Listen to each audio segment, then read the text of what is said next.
¿Qué tal amigos? Bienvenidos a Pescadores de Hombres. Nuestro tema de hoy lo hemos titulado La oración de Jonás. La oración y la preocupación no son buenos compañeros. Se excluyen mutuamente. Donde esté el uno, no puede estar el otro.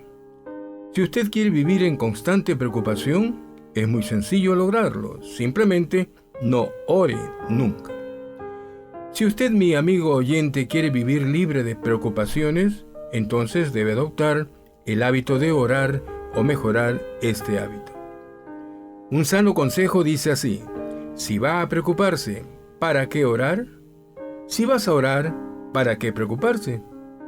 Filipenses capítulo 4 versos 6 y 7 dice al respecto: por nada estéis afanosos, si no sean conocidas vuestras peticiones delante de Dios en toda oración y ruego con acción de gracias.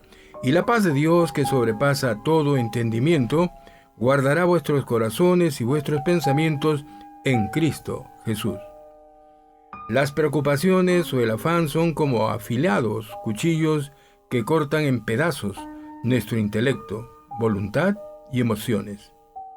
Cuando estamos preocupados, nos sentimos como divididos, pero la oración, mis amigos, tiene la facultad de integrarlo todo, es decir, de volver las cosas a su lugar para que haya paz.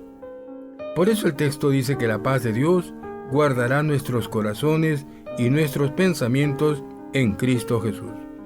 Si alguien debía estar preocupado en la vida, ese debería ser Jonás. Imagínese ser arrojado de una embarcación a un enfurecido mar y ser tragado vivo por un gran pez. La pregunta: ¿qué más se necesita para estar preocupado? Pero en medio de la preocupación lacerante, Jonás hizo lo que es correcto. Oró a Jehová su Dios. Nuestro estudio bíblico titula La oración de Jonás. Le invito a abrir su Biblia en Jonás capítulo 2 versos del 1 al 10. En este pasaje bíblico encontramos la oración de Jonás. Podemos distinguir en el pasaje bíblico el momento de la oración, el destinatario de la oración, el lugar de la oración y el contenido de la oración. En cuanto al momento de la oración, Jonás oró cuando se encontró en su más bajo nivel, espiritualmente, emocionalmente y aún físicamente, porque estaba bajo el agua en el mar. Cuando todo parecía que llegaba a su fin, Jonás levantó su mirada a su única fuente de auxilio y clamó en oración. Si en este preciso instante está atravesando por aguas turbulentas de prueba o disciplina por parte de Dios, necesita, mi amigo, saber que todavía hay esperanza. Necesita saber que por medio de la oración puede encontrar todo lo que necesita para volver a experimentar paz en su corazón. En cuanto al destinatario de la oración, Jonás dirigió su oración directamente a Dios. Nosotros, también al igual que Jonás, podemos ir directamente a la misma presencia de Dios para suplicar, confesar el pecado, alabar y adorar. Con este antecedente consideremos ahora el lugar de la oración. Jonás, capítulo 2, verso 1 dice: entonces oró Jonás a Jehová su Dios desde el vientre del pez. ¡Qué lugar tan extraño para orar! Todo lugar es buen lugar para orar, amigo mío. Primera de Timoteo capítulo 2 verso 8 dice: quiero pues que los hombres oren en todo lugar, levantando manos santas sin ira ni contienda. No importa el lugar en el cual estemos, siempre podemos tener acceso directo a la presencia del Señor. Los que tenemos a Cristo morando por la fe en nuestros corazones, llevamos por doquier un altar en el cual podemos ofrecer sacrificios de alabanza a nuestro eterno Dios. En realidad, mis amigos, nosotros mismos somos no solo un altar, sino el mismo templo del Señor. No necesitamos, por tanto, buscar afanosamente un santuario hecho por manos humanas para desde allí ponernos en contacto con Dios en oración. En cualquier lugar donde estemos y en cualquier posición en la que nos encontremos, podemos levantar nuestro clamor en oración al Señor. Jonás se hallaba prisionero en el vientre de un gran pez. Sin embargo, tuvo plena libertad para hablar con Dios. Los hombres apresaron a Pablo y a Silas, les guardaron en el calabozo de más adentro y colocaron sus pies en el cepo. Sin embargo, tuvieron plena libertad para orar y cantar himnos a Dios. Analicemos el contenido de la oración de Jonás. En su oración podemos distinguir algunos asuntos.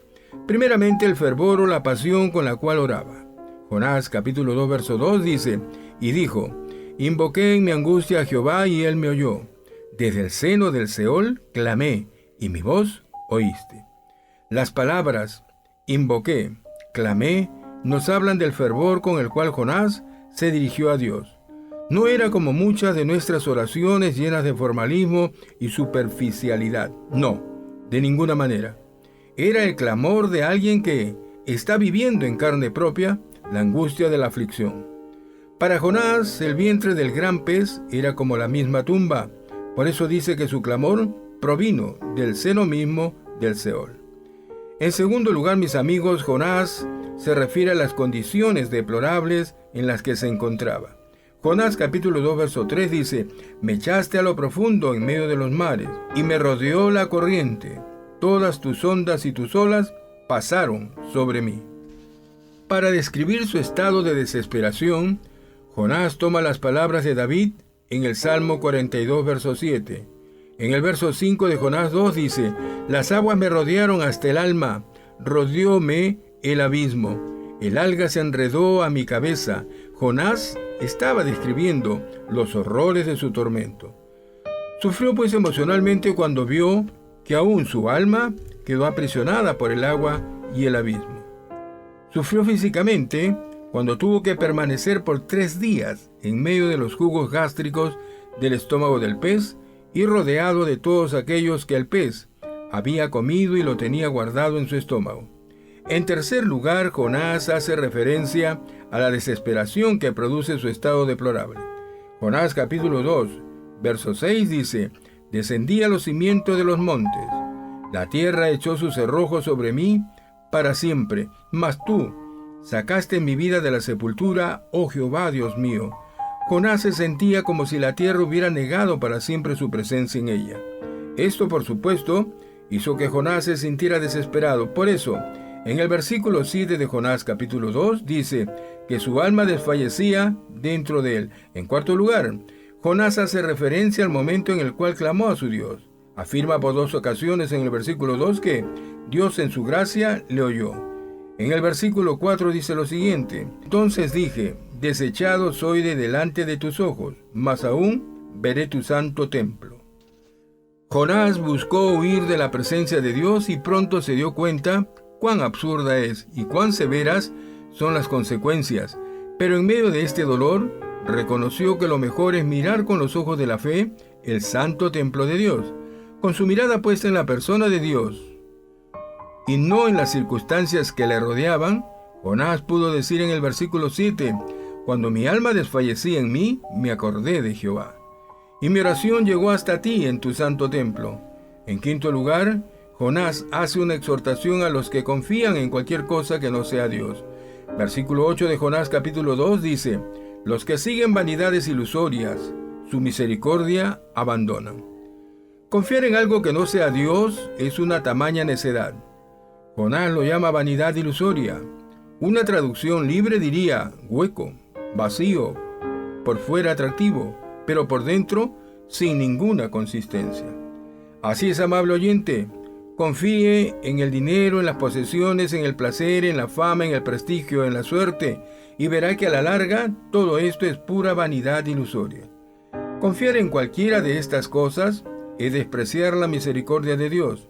Tal vez me dirá: pero yo confío en Dios. Bueno, la palabra de Dios dice: porque donde está vuestro tesoro, allí estará también vuestro corazón. ¿Dónde está tu tesoro? ¿Qué es lo más valioso para usted en esta vida? Pues allí está su corazón, mas no en Dios.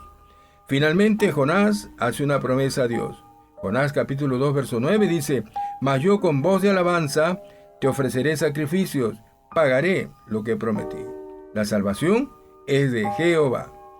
Con una seguridad total de la liberación que iba a venir, Jonás alaba a Jehová por ello.